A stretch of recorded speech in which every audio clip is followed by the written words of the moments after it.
የሙሐመድና የኸዲጃ አምስተኛ ልጅ የሆነችው ፋጢማ አባቷ ከሁሉ ነገር ተለይተው ወደ መካ ተራራ ለመዝለቅ ስለ ፍጥረተ ዓለሙ ማሰላሰል ወይም መመራመር እና ማስተንተን በጀመሩበት ወቅት ተወለደች። ይህ ጊዜ ታላቅ እህቷ ዘይነብ አልዓስ ኢብኑ አረቢዕ የተባለ ግለሰብን ከማግባቷ እንዲሁም ሩቀያና ኡም ከልሱም ደግሞ የአባቷ አጎት የሆነውን የአቡ ለሃብን ልጆች ከማግባታቸው ቀደም ይላል። ትንሿ ፋጢማ እህቶቿ አንዷ ከሌላዋ በመከተል ከባሎቻቸው ጋር ለመኖር ቤታቸውን እየለቀቁ ሲሄዱ ገና ጨቅላ ነበረች። የትዳር ትርጉምና እህቶቿም ለምን ቤታቸውን እየለቀቁ እንደሚሄዱ የሚገባት ነገር አልነበረም። ብቻ እህቶቿን በእጅጉ ተወዳቸው ስለነበር ሲለዩዋት ሐዘንና ብቸኝነት ተሰማት። ፋጢማ ረዲየላሁ ዐንሃ እህቶቿ በጋብቻ ምክንያት ቢለዩዋትም በቤት ውስጥ ፍጹም ብቻዋን አልነበረችም። የአሚና ድንገጡር የነበረችውና ነቢዩን ዓለይሂ ሰላቱ ወሰላም ከውልደታቸው ጀምሮ ትንከባከባቸው የነበረች አሳዳጊ እናታቸው በረካ፣ ዘይድ ኢብኑ ሐሪትና ትንሹ የአቡ ጣሊብ ልጅ ዓሊይ የአባቷ የሙሐመድ ዓለይሂ ሰላቱ ወሰላም ቤተሰብ በመሆን አብረዋት ይኖሩ ነበር። ከሁሉም በላይ እመት ኸዲጃ ከእርሷ አልተለየችም። ፋጢማ የእናቷና የበረካ እንክብካቤ አልተለያትም። በሁለት ዓመት ዕድሜ ይበልጣት የነበረው የአጎቷ ልጅ ዓሊይ በጨቅላነቱ በሞተው በወንድሟ በአልቃሲም ምትክ ወንድም ሆኗታል። ፋጢማ በአስተዋይነቷ ድንቅና ከዕድሜዋ በላይ የምትገመት ልጅ ነበረች። የነቢዩ ዓለይሂ ሰላቱ ወሰላም ተልእኮ የተጀመረው የኢስላም መልእክትን ለቤተሰቦቻቸው በማስተዋወቅና መላው የቤተሰብ አባል አላህን ብቻ እንዲገዛ በማስተማር ሲሆን በዚህም ምክንያት ፋጢማ ገና የ5 ዓመት ልጅ እንደነበረች የአባቷን ነቢይነት ወሬ ከቤት ሰማች። የጥንካሬና የርህራሄ ተምሳሌት የነበረችው እናቷ ኸዲጃም የአባቷን ተግባር በተመለከተ በሚገባ አስረድታታለች። ከዚያን ጊዜ ጀምሮ ትንሿ ፋጢማ ከአባቷ ጋር የነበራት ቀረቤታ የበለጠ እየጠነከረና ለእርሳቸው የነበራት ፍቅርም እየጨመረ መጣ። በተዘዋወሩባቸው የመካ መንገዶች ዘወትር ከጎናቸው ጠፍታ አታውቅም። ካዕባን አብራቸው ጎብኝታለች። እንዲሁም ቀደምት ሙስሊሞች በድብቅ ከነቢዩ ዓለይሂ ሰላቱ ወሰላም እየተገናኙ ለኢስላም ተልእኮ መሳካት ቁርጠኝነታቸውንና አጋርነታቸውን በቃል ኪዳን ሲገልጹ በስፍራው ተገኝታለች። በአንድ ወቅት ገና 10 ዓመት እንኳ ሳይሞላት አባቷን ተከትላ ወደ መስጂድ አልሐራም ካዕባ ሄደች። በዚህም አባቷ ሒጅር በተባለው ስፍራ ላይ በመቆም ወደ ካዕባ ዙሮ ጸሎት ሲያደርጉ ከጎናቸው ቆመች። የነቢዩ ግንባር ቀደም ጠላት የነበሩ የቁረይሾች ጉግ ማንጉጎች በእርሳቸው ላይ ጥቃት ለመፈጸም በቦታው ተሰበሰቡ። ከእነርሱም መካከል አቡ ጀህል ኢብኑ ሂሻም፣ ዑቅበት ኢብኑ አቢ ሙዓይጥ፣ ኡመያ ኢብኑ ኸለፍና እንዲሁም ሸይባና ዑትባህ ይገኙበታል። እነዚህ ሰዎች በነቢዩ ዓለይሂ ሰላቱ ወሰላም ላይ ጥቃት ለማድረስ ወደ እርሳቸው ተጠጉ። ተንኮሉን ሲያስተባብር የነበረው አቡ ጀህልም ወዳጆቹን ማናችሁ ናችሁ የግመል አንጀት አምጥታችሁ በሙሐመድ ላይ የምትጥሉ ሲሉ ጠየቀ። በተንኮለኝነቱ ይታወቅ የነበረው ዑትባህ ኢብኑ አቢ ሙዓይጥም ጥያቄውን ፈጥኖ በመቀበል ጸያፍ የሆነውን ሥራ ለመተግበር አንጀት ፍለጋ ተፈተለከ። ሽታው አፍንጫን የሚበጥስ ቆሻሻ በማምጣትም ነቢዩ ዓለይሂ ሰላቱ ወሰላም ስጁድ ላይ በነበሩበት ጊዜ በላያቸው ወረወረው። የነቢዩ ተከታይ ባልደረባ የነበረው ዓብዱላህ ኢብኑ መስዑድ በቦታው ቢኖርም በእነኝህ የከተማይቱ ሹማምንት ላይ ምንም አይነት እርምጃ መውሰድ አልቻለም። ታዲያ ፋጢማ አባቷን ጠላቶቻቸው በዚያ ስሜትን በሚጎዳ ሁኔታ ሲያጠቋቸው ስታይ ምን ይሰማታል? እንዲሁም ይህች 10 ዓመት እንኳ ያልሞላት ልጃገረድ ምንስ ልታደርግ ይቻላታል? አዎ ትንሿ ፋጢማ ለፈጣሪያቸው ስጁድ እያደረጉ መሬት ላይ እንደተደፉ በነበሩበት አባቷ ላይ የተጣለውን ቆሻሻ በማስወገድ በቁጣና በልበ ሙሉነት ድርጊቱን የፈጸሙትን የቁረይሽ ወራዶች መሳደብ ጀመረች። እነርሱም በእርሷ ላይ አንዲትም ቃል ትንፍሽ አላሉ።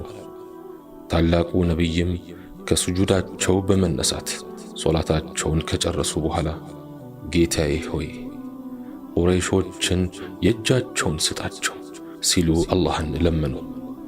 ይህን እርግማን 3 ጊዜ ከደጋገሙ በኋላ በማስከተል እንዲህ አሉ። ዑትባህን፣ ዑቅባህን፣ አቡ ጀህልና ሸይባን የእጃቸውን ስጣቸው። እነዚህ ሁሉ ብዙም ሳይቆይ በበድር ጦርነት ላይ ተገድለዋል። በአንድ ወቅት ነቢዩ ዓለይሂ ሰላቱ ወሰላም ፋጢማን አስከትለው ካዕባን በመዞር ላይ ሳሉ የቁረይሽ ወሮ በሎች ከበቧቸው። በልብሳቸው ለማነቅ ተያያዟቸው። በዚህን ጊዜ ፋጢማ ረዲየላሁ ዐንሃ ሰዎች ለእርዳታ እንዲደርሱላቸው በእሪታ ተጣራች። ጩኸቱን የሰሙት አቡበክርም በስፍራው ፈጥነው በመድረስ ነቢዩን ለማስለቀቅ ቻሉ። በቁጣም ለመሆኑ አንድ ሰው ፈጣሪ አላህ ነው በማለቱ ትገድላላችሁን? በማለት ወቀሳ ሰነዘሩባቸው። ወሮ በሎቹ ለአቡበክርም አልተመለሱ። ይልቁኑ ከጭንቅላታቸውና ፊታቸው ደም በደም እስኪሆን ድረስ ደበደቧቸው።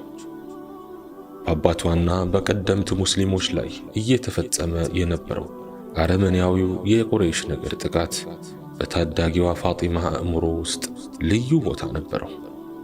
በመሆኑ ሁኔታዎችን በቸልታ በመመልከት ፋንታ አባቷንና የተላኩበትን ዓላማ ለማገዝ የትግሉ አጋር ሆነች። ምንም እንኳ ወጣት ብትሆንም እኩዮቿ ያደርጉት በነበረው ጨዋታ ተሳታፊ ከመሆን ይልቅ የዚህ ፈታኝ ሕይወት ቀማሽ ለመሆን በቅታለች። በእርግጥ በዚህ ፈተና ውስጥ ብቻዋን አልነበረችም። መላው የነቢዩ ዓለይሂ ሰላቱ ወሰላም ቤተሰብ አእምሮ ቢስ ቁረይሾች ላደረሱት ጥቃት ሰለባ ሆኗል። ለምሳሌ ለነቢዩ ዓለይሂ ሰላቱ ወሰላም የጥላቻ ድር ባደራበት በአቡ ለሃብ ቤት ውስጥ በጋብቻ ምክንያት ይኖሩ የነበሩት እህቶቿ ሩቀያና ኡሙ ከልሱም ከባድ ችግር ገጥሟቸው ነበር።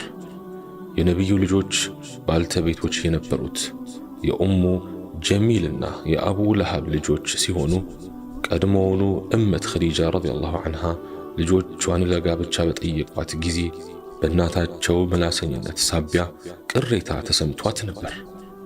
ታዲያ ለሩቅያና ለኡም ከልሱም በእነዚያ ለነቢዩ ዓለይሂ ሰላቱ ወሰላም ጠላት ብቻ ሳይሆን የጥላቻን ዘመቻ በሚያስተባብሩት ሰዎች መሃል መኖሩ በጣም አስቸጋሪ እንደነበር የታወቀ ነው። የዑትባህና ዑተይባህ ቤተሰቦች ለሙሐመድና ለቤተሰባቸው በነበራቸው ጥላቻ ምክንያት ልጆቻቸው ሚስቶቻቸውን እንዲፈቱ አስገደዷቸው። ይህ እርምጃ ከነቢዩ ጋር የነበራቸውን ትስስር ሙሉ በሙሉ ያቋረጠ ሆነ። ነቢዩም ልጆቻቸው ወደ ቤት ሲመለሱ በደስታና በማጽናናት ተቀበሏቸው። ከእህቶቿ ጋር እንደገና ለመቀላቀል በመቻሏ ትልቅ ደስታ ተሰማት። ሁሉም በአንድነት እህታቸው ዘይነብም ባልዋን ትታ ወደ እነርሱ ብትመጣ ተመኙ። ነገር ግን የዘይነብ ባልተቤት አቡልዓስ ሚስቱን እንዲፈታ የቁረይሽ መሪዎች ቢያስገድዱትና በቆንጆ ሀብታም ሴት ቢያባብሉትም ምላሹ ሚስቴን ከማንም ከምንም አብልጬ እወዳታለሁ፣ ምንም እንኳን ኢስላምን ባልቀበልም ለአባቷም ታላቅ አክብሮት አለኝ የሚል ነበር። ሩቀያና ኡም ከልሱም ረዲየላሁ ዐንሁማ አእምሮ ከሚያደማው ከምራታቸው ኡሙ ጀሚላ ምላስ ተገላግለው ከሚያፈቅሯቸው ቤተሰቦቻቸው ጋር ለመሆን ስለቻሉ ደስታ ተሰማቸው።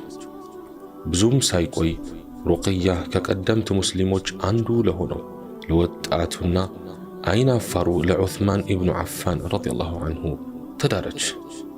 ታዲያ ሁለቱም ሐበሻ ከተሰደዱት የመጀመሪያዎቹ ሙሃጅሮች ወይም ስደተኞች ጋር በመሆን ረዘም ያለ የስደት ኑሮ ኑረዋል።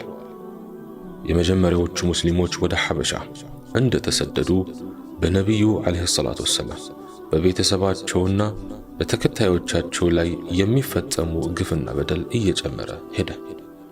ኢስላማዊ ተልእኳቸውን በጀመሩ በሰባተኛው ዓመት ገደማ ነቢዩ ዓለይሂ ሰላቱ ወሰላም ከነመላ ቤተሰባቸው ከማኅበረሰቡ ስለተገለሉ መኖሪያቸውን በመተው በተራራ በተከበበውና ከመካ ጋር በአንድ ጠባብ መንገድ ብቻ በሚያገናኘው አንድ ጠፍ ሸለቆ ውስጥ የስደት ኑሮ እንዲገፉ ተገደዱ። ሙሐመድ የብኑ ሃሺም ጎሳ አባላትና የዓብዱል ሙጠሊብ ቤተሰብ የተወሰነ ቀለብ ይዘው ነበር ወደ ሸለቆ የተሰደዱት። በመሆኑ የስደት ኑሮ እጅግ የከፋ ነበር። ፋጢማም ከጎሳው አባላት ትንሿና የ12 ዓመት ሕፃን ስለነበረች የወራቱን የመከራ ኑሮ በጭንቅ ነው የገፋችው። በሸለቆ ውስጥ በስደት ላይ የነበሩ የተራቡ ሕፃናትና ሴቶች ዋይታ የመካ ገዢዎችን ሊያለዝብ አልቻለም።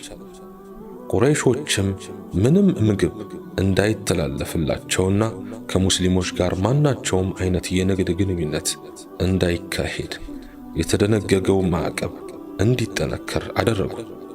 ለሙስሊሞች ይህ ችግር ትንሽ ጋብ የሚለው በዓመት አንድ ወቅት ብቻ ነበር፣ በሐጅ የጸሎት ሥነ ሥርዓት። ማዕቀቡ ከ3 ዓመት በኋላ ተነሳ። ቢሆንም ነቢዩን ታላቅ መከራና ሐዘን ገጠማቸው። ማዕቀቡ ከተነሳ ብዙም ሳይቆይ ታማኟና ተፈቃሪዋ የምእመናን እናት ኸዲጃ በሞት ተለየቻቸው።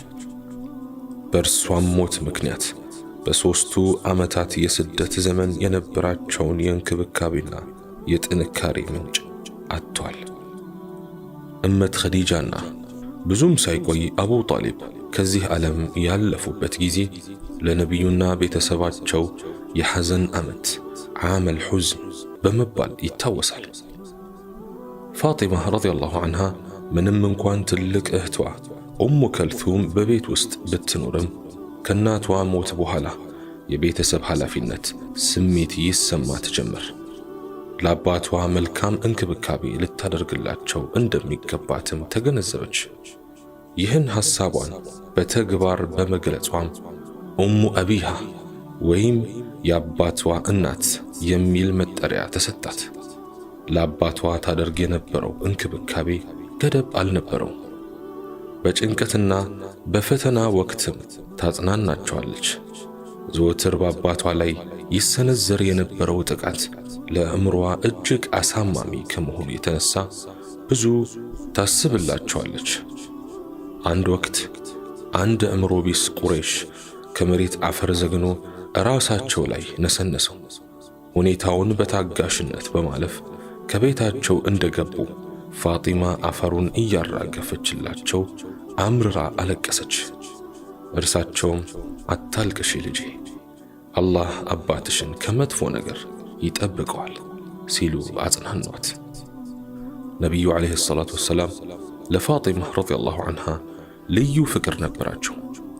አንድ ወቅት ማንም ቢሆን ፋጢማን ያስደሰተ አላህን እንዳስደሰተ ነው፣ እርሷን ያስቆጣ አላህን እንዳስቆጣ ነው።